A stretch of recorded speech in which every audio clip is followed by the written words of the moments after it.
سؤال مهم، من هو المسؤول في الخلية؟ يعني الخلية دي هتنقسم، مين بقى اللي بيقوم بدور الانقسام؟ طبعا سواء كانت الخلية دي هتنقسم ميتوزي لو جسدية او هتنقسم ميوزي لو تناسلية.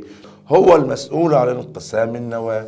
النواة بس؟ لا، ده جوه النواة بالتحديد حاجة بنسموها الكروموسومات او الصبغيات. يعني يا مستر ما تدوخنيش يا مستر، هي النواة ولا الكروموسومات؟ ما هو الكروموسومات ديت جوه النواة. يبقى اذا المسؤول عن الانقسام الخلوي الكروموسومات الموجودة داخل النواة. العلماء بيسموها صبغيات. طب ما تعريف الكروموسوم؟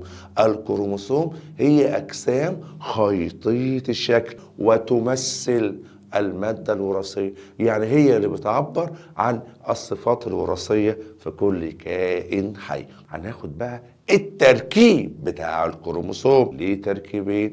اول حاجة تركيب عام من الشكل الخارجي، بعد كده تركيب كيميائي من جوه شكله ايه وبيتركب من ايه. طيب ايه هو التركيب العام للكروموسوم؟ الكروموسوم يتكون من قطعتين، كل قطعة عبارة عن خيط، خلاص؟ فكل خيط ده بنسموه كروماتايد او كروماتيد.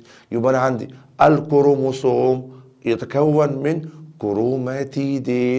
كروماتيدين متصلين، هعرفك رسمته دلوقتي، متصلين عن طريق نقطة في النص تسمى السنترومير. ايه الاسماء دي يا مستر؟ واحدة واحدة، كل حاجة هتبقى على الرايق ان شاء الله. يبقى التركيب في نوعين من التركيب، تركيب عام وتركيب كيميائي. بص على السبورة يا صديقي، التركيب العام يتكون من خيطين متماثلين يعني شبه بعض، كل منهما بيسمى كروماتيد. بص على السبورة، ادي خيط وادي خيط، خلاص؟ ادي خيط هعلمك رسمته دلوقتي، وادي خيط، تمام؟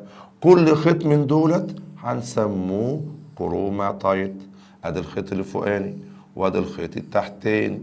الله عليك يا ابو ياسمين، تمام التمام. يبقى كل خيط من دولت بنسموه كروماتيد. طيب بيتوصلوا بقى من بعض عن طريق نقطة في المنتصف تسمى السنترومير، خلاص؟ يبقى اللي فوق كروماتيد واللي تحت كروماتيد متصلين ببعض عن طريق نقطة تسمى السنترومير. طيب ايه بقى تعريف السنترومير؟ سنتر، مركز يعني، هي منطقة بيلتقي بيها الكروماتيدين. التركيب الكيميائي للكروموسوم يتركب من دي ان ايه وبروتين. طب الدي ان ايه ده اسمه ايه تاني بالعربي؟ بنسموها الحمض النووي. الحمض النووي، الحمض بتاع النواة قصده يعني، الحمض النووي دي ان ايه. طب ده فايدته ايه؟ هو اللي بينقل الصفات الوراثية من الاباء الى الابناء. يبقى انا عندي مين بيمثل الوحدة الوراثية؟ والكروموسوم بصفة عامة. طب جوه الكروموسوم مين اللي بينقل لي بقى من الاباء الى الابناء الصفات الوراثيه؟ الدي ان ايه.